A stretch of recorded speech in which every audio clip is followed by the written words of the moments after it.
as a financial advisor for over 20 years. One of the most common questions I get asked is, hey Azul, I'd love to be able to retire early, but I don't think I can do it. Do you have any thoughts? What should I be thinking about? And the first thing I tell people to think about is, how much money do you need to retire? Because a lot of people think they need at least $1 million to retire. And I'll let you in on a secret. Do you know how many Americans have $1 million or more in their retirement savings? It's less than 10% of all Americans have $1 million. So if that's what's holding you back from retiring early, there's probably things you can do to make it happen before you get to $1 million. So let's talk about some of these things. Let me get up here and let's go for a walk in this beautiful location here. Okay, so what are some of the things that you can do? The first thing is really looking at your expenses. How much do you need in retirement in order to be able to pull the trigger? What's your income needs going to be? And can you lower that reasonably? And I really suggest to people that they test drive their retirement budget. It's one thing to say, you know, I've been spending $75,000 a year, but I know I can live on $40,000 a year. Well, maybe you can and maybe you can't. But the time to find out how comfortable that is for you is before you tell your boss you're going to retire. So that's the first thing, is really thinking about expenses, having a budget put together, living on that for a while, test driving it. Some things you won't be able to do if you're thinking of downsizing your house, but you're not ready to sell your house now, you won't be able to do that. But other things you can do. Let's say you're going out 2-3 times a week, and in retirement you're only going to go out once a week. Well, try that, see what that feels like. Let's say that you currently are buying a new car every 3 to 5 years, and you say, you know what, I'll drive my car till it's 8, 9, 10 years old. Well, don't trade in that car, don't get a new car. So do what you can to test drive your budget. Also do what you can to pay off your debts. If you can pay off your mortgage, certainly if you can pay off your credit cards, that's going to be a big help. Now, you know, with folks, one of the things that I look at is kind of a 2x2 matrix, and I ask, does somebody have access to a pension? If you have access to a pension, that opens up a lot of alternatives for you that if you don't, you know, that door's not open for you. But the reality is, not many of us anymore have a pension. So if you don't have one, don't feel bad, but that's one thing to think about. You have more alternatives if you have a pension, and you have more options if you don't have debt. So paying off your debt is important. Looking at your budget, and speaking of looking at your budget, being able to save as much as you can. You know, if you want to retire early, you probably have to start saving 20% a year or maybe more. And that'll help on two fronts. It'll get you used to living on less money because you're not consuming, you're not spending all the money that you're making. It'll also help you start to build up a nest egg.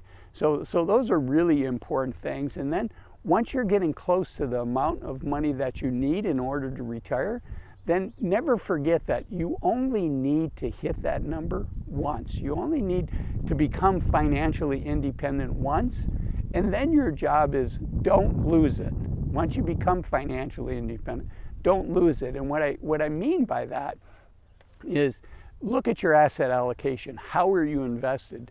Do not put yourself in a situation where you could lose the ability to retire early once you're getting close. Once you can see the destination, it's time to really make sure that your asset allocation is right. And I think you should always do that. I mean, your asset allocation is going to drive probably 80% or more of your success in your investment journey. So getting that right. And the last thing you want to do is become a forced seller in a down market. And people in retirement are using their accounts to pay for their living expenses. So one of the ways they become forced sellers in a down market is they need to take money out of their account. Now, it doesn't mean that they need to take money out of their stock investments, though. If stocks are down 20, 30, 40%, boy, you'd hate to take money out while the market is down. So just like younger people, just like people working, I suggest have an emergency fund money that they can access in case they lose their job, in case they have an unexpected emergency. And for most people, that should be at least 3 to 6 months of living expenses.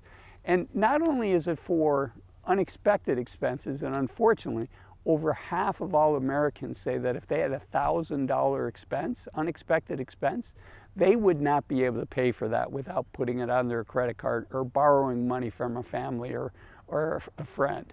So having that emergency account is good for that, but it also gives you the flexibility to find the right job for you. So that's what younger people do that are working.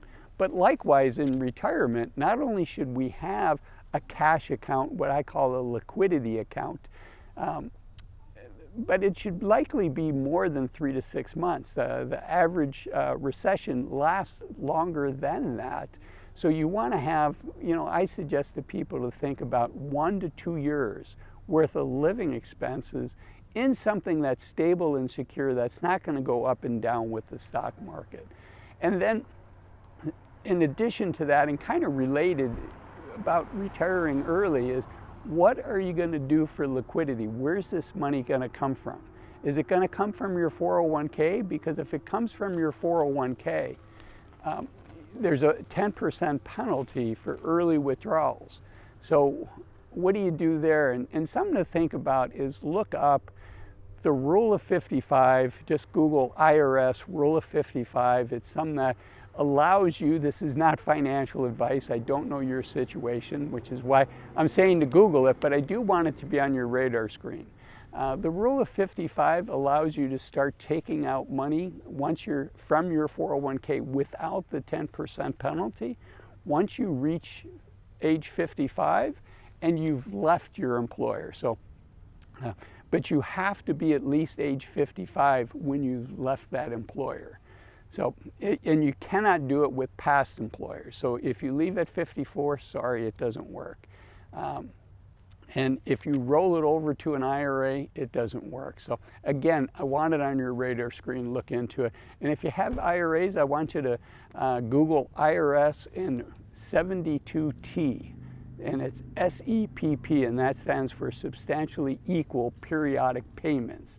So between those tend to be some of the tools that are used for people that don't have money outside of their IRA, don't have money outside of their 401k, but they'd like to be able to access the cash that's in those accounts. And I do suggest that you work with a fee-only financial advisor for your situation, so that, these are just a couple things to put on your radar screen, but there's hundreds of things that you should be thinking about. But if your goal is to retire early, don't let that benchmark of needing to have $1 million keep you from retiring. For some people, they need $5 million. It depends on how much you're spending and what your goals in retirement are, and how your money is invested. And I do encourage you, as you get closer to retirement, I want you to know that the pain of downturns in the stock market, unfortunately, get quite a bit higher once you've retired, once you're no longer putting new money into your account. When you're putting new money into your account, technically a stock market downturn is a good thing for you because you can invest at lower prices. But once you're retired and you need to start taking that money out, now you're a forced seller in a down market. And as we talked about earlier, I don't want your living expenses to cause you to be a forced seller. And I also don't want your worrying, and for many people it amplifies past worrying into angst, where they can't sleep at night. It's top of mind all the time. So get your asset allocation right, work with a financial advisor, and then if you're thinking about retiring early, that's why I made this video up here. It talks about being thoughtful and deliberate, and it's why retiring at 65 might be a big mistake.